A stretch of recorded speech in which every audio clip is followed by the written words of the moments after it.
Bonjour à tous et bienvenue sur Clubic. Comme chaque semaine, on retrouve Daniel Ishbia, écrivain spécialisé. Et cette fois, on va pas parler d'ordinateur, on va pas non plus parler d'entreprise spécialisée dans l'informatique, mais d'une boutique en ligne, bien connue de tous puisqu'il s'agit d'Amazon.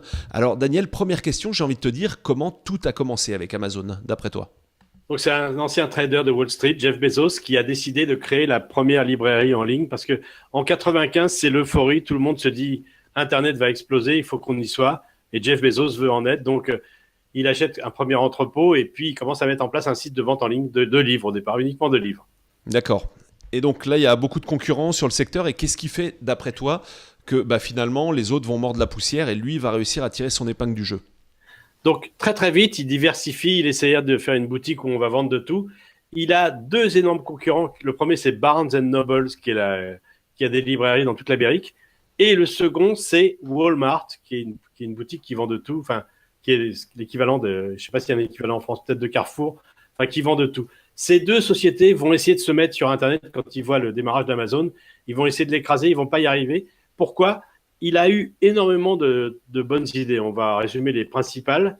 Il a réussi à comprendre Bezos. Qu'est-ce qu'attendait l'internaute? Première chose, il s'est dit, l'internaute, il n'est pas comme le client normal. On ne va pas le baratiner. Donc, il décide déjà du jour au lendemain de mettre non pas un top 100 des ventes, mais un top illimité.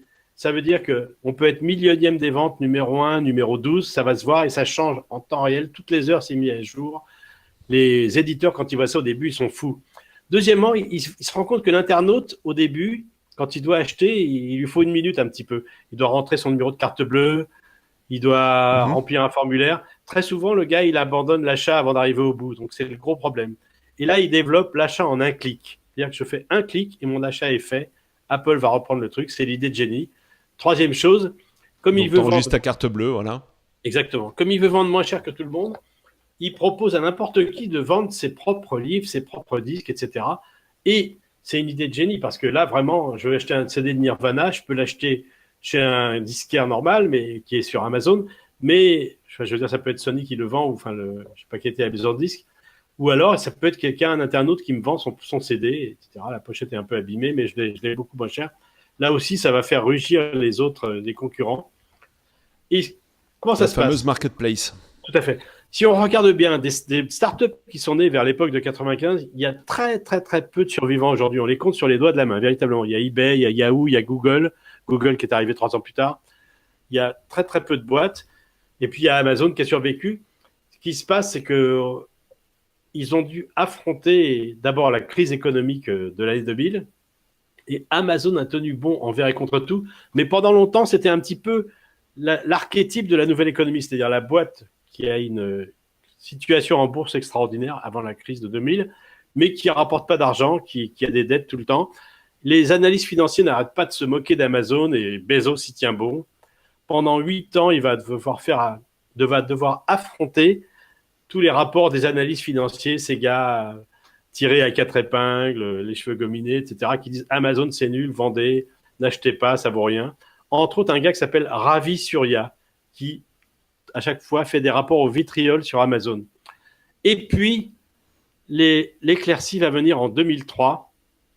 En 2003, pour la première fois, Amazon a une année bénéficiaire et se met à rembourser ses dettes 5 ans avant la date prévue. Et là, il lance un communiqué de presse extraordinaire pour montrer comment les analyses de Wall Street se sont complètement plantées. Et dans le communiqué, et ça c'est du pur Bezos, il prend le détour de se moquer de Ravi Surya pour dire combien il trouve que ce mec est complètement nul.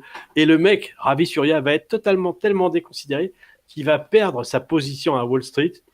Et Ravi Surya va se retrouver à devoir faire une diatribe un peu minable en disant je m'en fiche, moi j'ai jamais rien acheté chez Amazon, j'achèterai jamais rien chez Amazon. C'est vraiment minable. Et bon, n'empêche que Bezos, on l'aime pas, c'est un survivor. La plupart des boîtes ont mordu la poussière. Voir que des géants comme Barnes Nobles, qui était l'équivalent de Carrefour en France, ont essayé et je veux dire, pas surtout Walmart, ont essayé de l'écraser par tous les moyens, de faire des sites, d'embaucher les meilleurs programmeurs. Ils n'ont pas réussi à le mettre hors d'état de nuire.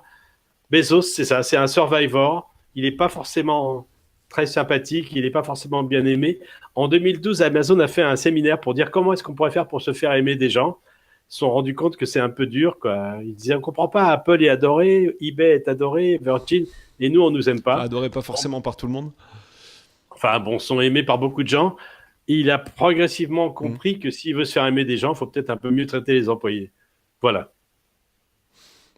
Et sinon, au rang des bonnes idées dont tu parlais, il y a quand même aussi les fameux frais de port gratuits, quoi. Ça a quand même été l'argument de vente pendant un bon moment, qui est maintenant repris un peu de toutes parts. Absolument. Il y aurait aussi, on pourrait en parler, une infrastructure qui est extraordinaire. C'est quand même quelqu'un qui a réussi à comprendre qu'est-ce que cherchait l'internaute et à réussir à le servir. Il a réussi à créer une boîte qui maintenant est énorme. Je veux dire qu'elle est dans le monde entier. Et lui, c'est un des hommes les plus riches du monde. Donc, il fait partie de cette peut-être dizaine d'internautes qui ont réussi d'entrepreneurs de l'époque, qui ont survécu et qui ont réussi à créer des modèles viables. Très bien, merci pour toutes ces infos. Alors là, tu avais peut-être écrit un ouvrage sur le sujet ou pas ? J'ai écrit un ouvrage qui s'appelle Les Rebelles numériques. Il y a une page web dont tu pourras donner le lien, qui donne toute cette histoire. Et donc là, c'est quoi ? Tout ce chapitre est en ligne. Donc les gens peuvent le consulter. Très bien. Ok, merci Daniel et à la semaine prochaine. Ciao. À la semaine prochaine.